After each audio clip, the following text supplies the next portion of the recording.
안녕하세요. 미사대박부동산입니다. 오늘은 상가 투자를 잘하는 요령에 대해서 이야기해 보려고 합니다. 성공적인 상가 투자를 위해서는 따져봐야 할 요건들이 많습니다. 그럼 이러한 요건들 중 가장 중요한 항목은 무엇일까요? 쉽게 판단할 수 있을 것 같지만 막상 선택의 기로에 놓이면 알쏭달쏭한 문제일 수밖에 없습니다. 그럼 바꿔서 생각해 보겠습니다. 투자하지 말아야 하는 상가의 요건은 무엇이 있을까요? 이 조건을 많이 가진 상가일수록 투자 가치가 그만큼 낮다고 볼 수 있을 것입니다. 피해야 할 상가의 요건, 이것만 알아도 상가 투자의 반은 성공한 것이 아닐까요? 투자를 피해야 하는 상가를 찾다 보면 자연히 어떤 상가에 투자를 해야 하는지 그 해답을 명쾌하게 찾을 것입니다. 첫째, 임차인이 없는 상가는 분양을 피하는 것이 좋습니다. 분양받은 상가를 수분양자가 직접 운영하지 않는 이상 임대인은 임차인이 필요할 것입니다. 하지만 경기가 침체되어 있고 상가도 공급 과잉 현상을 보이고 있는 지금 상인들이 장사를 하고 싶은 곳이 아니라면 상가는 공실로 남을 수밖에 없습니다. 만약 분양사원들이 100% 임차인 확보, 선임대 완료 등 달콤한 조건을 내세운다고 해도 그 말을 그대로 믿어서는 안 됩니다. 아무리 계약이 임차인 확보 조건을 전제하에 이루어졌다 하더라도 계약서상에 명시되지 않는 내용은 아무런 법적 효력을 갖지 못하기 때문입니다. 둘째, 업종 변경이 잦은 상가도 주의해야 합니다. 임대인이나 업종이 자주 변경되는 곳은 한마디로 장사가 잘 안 되는 점포일 경우가 대부분이기 때문입니다.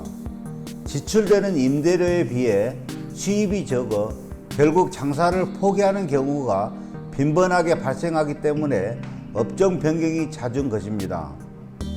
이러한 상가를 피하기 위해서는 주변 공인중개사 사무소에 들려 세입자 변동에 관한 사항을 상세히 알아보거나 관리사무소 등에 들려 임차인 변동, 관리비 납부 상태 등을 철저하게 점검해 볼 필요가 있습니다.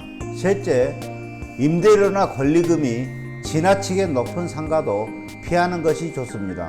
장사가 잘 된다고 너무 높은 임대료나 권리금을 지불하고 나면 수익은 나지 않습니다. 상가 투자 수익률 계산을 통해서 내가 최대 어느 정도 임대료나 권리금을 지불해야 원하는 만큼의 수익률을 낼 수 있는지 계산해 보고 적정선에서 조율하는 것이 무엇보다 중요합니다. 특히 상권의 특성을 파악할 수 없는 곳에서는 무리한 투자는 결국 실패로 연결될 가능성이 높기 때문입니다. 넷째, 상권이 이동하고 있는 점포는 아주 위험합니다. 신규역이나 대형 유통 매장이 들어서면 이를 중심으로 신흥 상권이 활성화되어 주변 상권을 이끌어가게 되며 반면에 기존 상권은 점차 빚을 잃어가게 됩니다. 그렇기 때문에 분양이나 임대를 받으려는 입지의 개발 계획을 파악하는 것은 매우 중요한 일입니다. 신흥 상권에게 수요자를 빼앗겨 버리는 기존 상권은 입지가 양호하더라도 기대만큼의 수익을 내기 어렵기 때문입니다. 다섯째, 토지 지분이 낮은 점포보다는 토지 지분이 높은 점포를 구하는 것이 유리합니다. 상가와 주택과 같은 건축물은 시간이 지날수록 가치가 하락하는 부동산입니다.